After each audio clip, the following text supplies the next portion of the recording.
In this video, you'll learn how to export your Notion pages to PDF format. By following these steps, you'll be able to create a PDF document from any Notion page you choose, allowing for easy sharing and printing. Begin by navigating to the Notion website, open your preferred web browser, and type in .notion.so in the address bar. Once the page loads, you will see the Notion homepage, which may prompt you to sign in if you are not already logged in. Enter your credentials to access your Notion workspace. After successfully logging in, locate the specific page you wish to export as a PDF. This could be any document or database that you've created within Notion. Click on the page title in the sidebar to open it.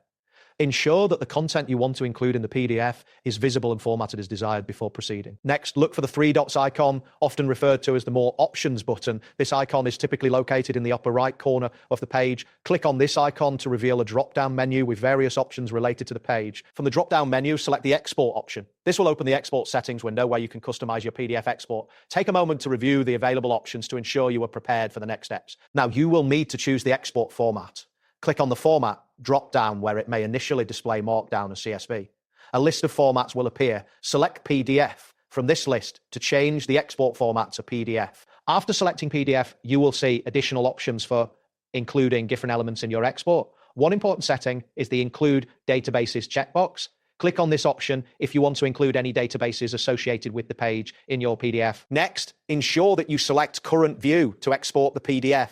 As it appears on your screen, this option allows you to maintain the layout and structure you have created in Notion. Now, click on the drop-down menu next to Include Databases to configure what specific data you wish to include. This step is crucial if your page contains multiple databases. Following this, click on Include Content to specify which types of content should be part of the PDF. This may include text, images, or other media present on the page. Adjust these settings according to your preferences. After that, select everything from the options, which ensures that all content on the page, including subpages, will be included in the PDF export. This is particularly useful for comprehensive documents. Next, access the drop-down menu next to Include Content to further refine what content is included in the PDF.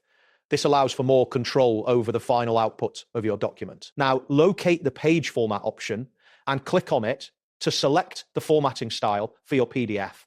This can affect how the final document appears when printed or shared. From the drop-down menu of page formats, choose Letter to set the page size for the PDF.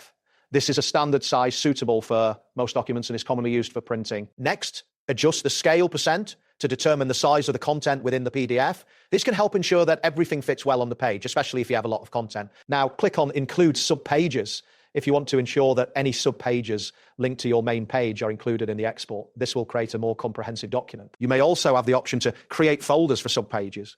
If you wish to keep the structure of subpages organized, click this option. Finally, click on the Export button to initiate the PDF export process.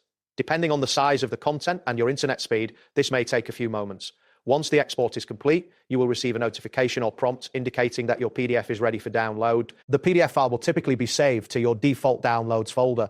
Be sure to check the file size, as larger files may take longer to download and require sufficient storage space on your device. That wraps up today's guide. Thanks for watching, and catch you in the next tutorial.